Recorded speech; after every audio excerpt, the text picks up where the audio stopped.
ना तमाशा नहीं होता ना।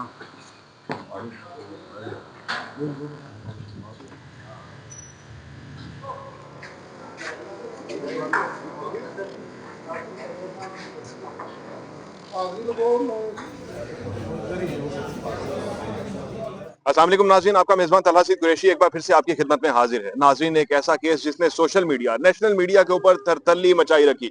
पूरी दुनिया के अंदर इस केस को फॉलो किया जा रहा है। ये केस क्या है कि एक डीएसपी की जानिब से अपनी ही बेटी और अपनी ही बेगम का ये कत्ल का वाकया है। डीएसपी उस्मान हैदर की जानिब से मुबैना तौर के ऊपर अपनी बेगम को और अपनी बीवी को कत्ल किया गया। छुरियों के वार से कत्ल किया गया या गोलियों के वार से कत्ल किया गया, ये चीजें अभी जाहिर होना बाकी हैं। इसी हवाले से जो कि मकतूला खातून है और उनकी जो बहन है, उनकी जानिब से जो वकील है नसीर कंबोज साहब हमारे साथ मौजूद हैं। कंबोज साहब, बताइएगा प्लीज कि आज जो कोर्ट के अंदर इस मुल्जिम को पेश किया गया था, क्या आज की अपडेट है? जी, बेसिकली आज एक एफआईआर है जिसमें ये 10/12 को, ये 10/12/2025 को जो तहमीना शौकत है, इसकी वालदा जो है वो और उसका खावंद जो है, फैमिली जो है वो तलाश के लिए ही आते हैं कि उनकी बहन जो है वो और उसकी भांजी जो है, जो कि लापता थी और जिसकी बाबत उन्होंने मुख्तलिफ फोरम हाई पे जो है वो एप्लीकेशनें भी गुजारी, लाहौर हाई कोर्ट में रिट पिटीशन भी दायर की और लास्टली जो है फिर वो इसमें उस्मान हैदर गुजर ने खुद जो है वो 18/10 को जो है वो एक 365 की एफआईआर दर्ज करवा दी। और उसके बाद जो है वो पहले तो इस केस में पुलिस का ये रवैया था कि पुलिस ने रवायती तौर पे, क्योंकि उस्मान हैदर गुजर पुलिस का डीएसपी है, गजटेड ऑफिसर है, तो एक इस केस में जो इंचार्ज इन्वेस्टिगेशन था या आईओ था फयाज, उसने उल्टा इनको जो है वो इन पे तशद्दुद भी किया और इनको जोदो को भी किया, हरासा भी किया, ताकि इनको मुल्ज़िम बनाने की तरफ तुला हुआ था। और इनका जो तहमीना शौकत का खामद है उसको 3rd डिग्री टॉर्चर किया उसने, फयाज ने, और इसकी बीवी जो है उसको थाने में जो है वो धक्के मरवाए लेडी कांस्टेबलान से। तो ये तो डर के चले गए वापस। फिर वहां इनके घर भी रेड किया गया, लेकिन फिर बाद में जो है वो हमने जो है वो सीसीपीओ लाहौर को दरखास्त दी कि हमारा जो क्रॉस वर्शन दर्ज किया जाए, क्योंकि हमारा पहले दिन से मौक़िफ़ यही है कि हमने जो है वो पहले दरखास्त दी थी, उसमें भी उस्मान हैदर गुजर को नामजद किया था। फिर हमने क्रॉस वर्शन की जो दरखास्त दी, हमने उसमें भी उस्मान हैदर गुजर को ही नामजद किया, जो कि और इसी तरह फयाज जो था, आईओ जो था, उसके खिलाफ भी जो तहमीना है उसके खामद में तशद्दुद की बाबत जो है हमने जो है वो एप्लीकेशन दी सीसीपीओ पर। मैं समझता हूँ सीसीपीओ साहब ने इस मामले को हंगामी बुनियादों पे लिया और उसी दिन फौरन जो है डीआईजी इन्वेस्टिगेशन को लूम में लिया, उनको कहा कि इनको सुने और इस मामले को टेकअप करें, और डीआईजी इन्वेस्टिगेशन ने भी हमें जो है वो सुना। फिर उसी दिन एसपी इन्वेस्टिगेशन जो थी, उन्होंने भी हमें सुना, तो उसमें आईओ भी चेंज हो चुका था और उसमें जो है वो अपना इंचार्ज इन्वेस्टिगेशन भी चेंज हुआ था। तो केस जो है वो मैं समझता हूँ कि अपने ट्रैक पे आ चुका था, और यही वजह है कि पुलिस ने जो है वो उसमें जो है वो जो ये मुहिमा था, जो डेड बॉडीज मिल नहीं रही थी या ये मुहिमा हल नहीं हो रहा था, तो हमारा जो 3 महीने पहले से हमारा जो स्टांस था, हम दरखास्तें दे रहे थे कि ये जो है इनको छुपाया उस्मान हैदर गुजर ने है और इन पे जो है वो अगर खुदा न खास्ता है इनको मार दिया, और वही चीज हमारे एप्रीहेंशन जो है वो सच साबित हुई। अब भी देखें, मेरे जो साइलिन है, वारसियान है, वो उच्च शरीफ से रहने वाले हैं और वो 8 7 6 7 दिन से इधर हैं, उनको अभी तक मैयतें नहीं मिली। उनका ग्रीवियंस है कि उनकी एफआईआर अभी तक दर्ज नहीं हुई। तो आज बेसिकली एक एफआईआर थी जिसमें जो है वो तहमीना शौकत और उसकी फैमिली को जो है उस्मान हैदर गुजर ने जो है वो अपने साथियों के साथ मुसल्ला असला जो है वो धमकियां लगाई थी जान से मार देने की, और उनको जोदकोब किया था और उनको थप्पड़ मारे थे, तशद्दुद किया था, और ये धमकियां लगाई थी कि अगर तुमने इस केस की पैरवी जारी रखी तो तुम्हारे लिए जो है वो खतरनाक होगा।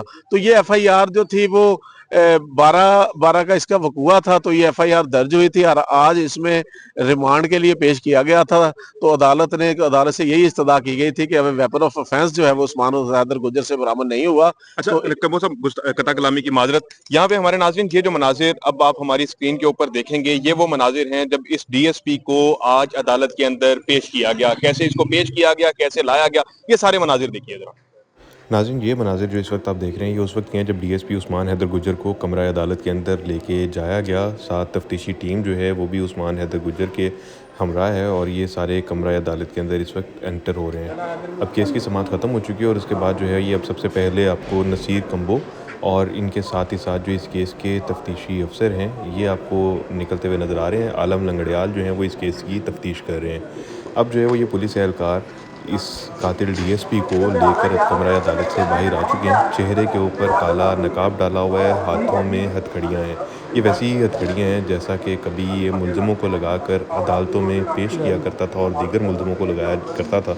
आज जो है वो ऐसा वक्त आया है कि इसी के चेहरे पर काला नकाब है और इसी के हाथों में ये हथकड़ियाँ लगी हुई हैं और ये इन हथकड़ियों के साथ ही इस कमरा अदालत से बाहर आया है। प्रिजन वैन जो है वो इस टाइम पर क्रॉस कर रहा है। जर्नलिस्ट जो हैं वो इसकी फुटेजेस बना रहे हैं और पुलिस की भारी नफरी जो है वो इसको लेकर कमरा अदालत के अंदर आज आई है और इसी तरह से ही वापस जो है वो लेकर जा रही है। ये साथ जितने अफराद आपको सिविल में या फिर पुलिस की वर्दी में नज़र आ रहे हैं ये सब के सब इन्वेस्टिगेशन पुलिस हैं जो कि इसको लेकर आए हैं। अब नाजरीन जो है ये कैंट कचहरी के बिल्कुल जो गेट है उसके ऊपर पहुंच चुके हैं और जो पुलिस की टीम जिस गाड़ी के ऊपर इसको लेकर आई थी वो गाड़ी जो है वो भी कहीं दूर पार्क है और अब ये सारे इंतज़ार में है कि कब वो गाड़ी वापस आए और वो इस मुलजिम को जो है वो यहाँ से लेकर रवाना हो। नाजरीन उस्मान हैदर जो है वो बहुत सारी जगहों पर तैनात रहा, बहुत सारे मुबैना पुलिस मुकाबले जो है उनके अंदर भी इसका रोल रहा और आज जो है वो ऐसा वक्त आया है कि इसी के चेहरे पर ये काला नकाब जो है वो आप देख सकते हैं।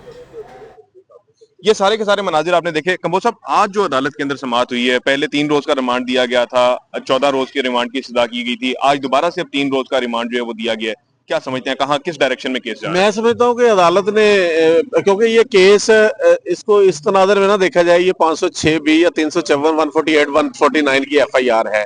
इस केस के सारा पस मंजर इस एफआईआर की जो है वो अंदर लिखा गया है, इसलिए इस केस की जो सेंसिटिविटी है या इस केस की हसासियत है, इस केस में 2 कीमती इंसानी जाने जा चुकी हैं और इस केस में मैं समझता हूं कि लवाहिकीन के साथ जो है ये प्रोफेशनली पुलिस की जो है वो प्रोफेशनलिज्म जो है वो भी उसको भी बहुत बड़ा चैलेंज है, क्योंकि जो मुल्जिम है वो भी पुलिस का एक ऑफिसर है। तो लिहाजा अगर किसी जगह भी पुलिस की जो है वो इनएफिशिएंसी आती है, डेफिशिएंसी आती है या कोई भी ऐसा फैक्टर आता है, तो यही एहतमाल होगा हर एक के जहन में कि शायद पुलिस ने जो है अपने बेटी पेटी भाई को फेवर दिया है। अच्छा कंबोज साहब, खवातीन, मरियम नवाज साहिबा ने साफ ऐलान कर रखा है कि खवातीन हमारी रेड लाइन है। ये जिस तरह से आपने भी सारा एक्सप्लेन किया कि 3 महीने तक इस खातून की जो बहनें हैं, उसकी बहन जो है, उनकी वालदा जो है वो खवार होती रही, मुख्तलिफ थानों के अंदर जाती रही। खवातीन का मामला था, 2 खवातीन मिसिंग थी, उनका कोई पता नहीं लग रहा था, लेकिन पुलिस के कान पर शुरू में हमने देखा कि जूं तक ना रेंगी। तो क्या बना मरियम नवाज साहिबा की उस रेड लाइन का? क्या नहीं समझते आप कि इनकम्पिटेंसी जो है उसकी इंतहा दिखाई गई पुलिस हुकाम की जानिब से, पुलिस अफसरान की जानिब से शुरू में? ये बिल्कुल आपकी बात दुरुस्त है। मैं समझता हूँ कि मरियम नवाज शरीफ साहिबा इस केस यकीनन उनके ये नोटिस में भी होगा और मरियम नवाज शरीफ साहिबा को जो है वो ये जो पुलिस के पार्ट पे पहले रवायती अंदाज से जो है वो उस्मान हैदर गुजर को जो है वो उसके खिलाफ जो है वो मदई चीख चीख के कह रही है कि ये हमारा मुल्जिम है, वो दरखास्तें दे रही है हर फोरम पे, हाईकोर्ट पे रिट जो है वो की है और पुलिस ने उसको उस्मान हैदर गुजर को जो है वो ऑफिसर एसपी की ट्रेनिंग यानी कोर्स पे भेज दिया, यानी उसको उस शामिल तफ्तीश तक ना किया, उससे पूछा तक नहीं।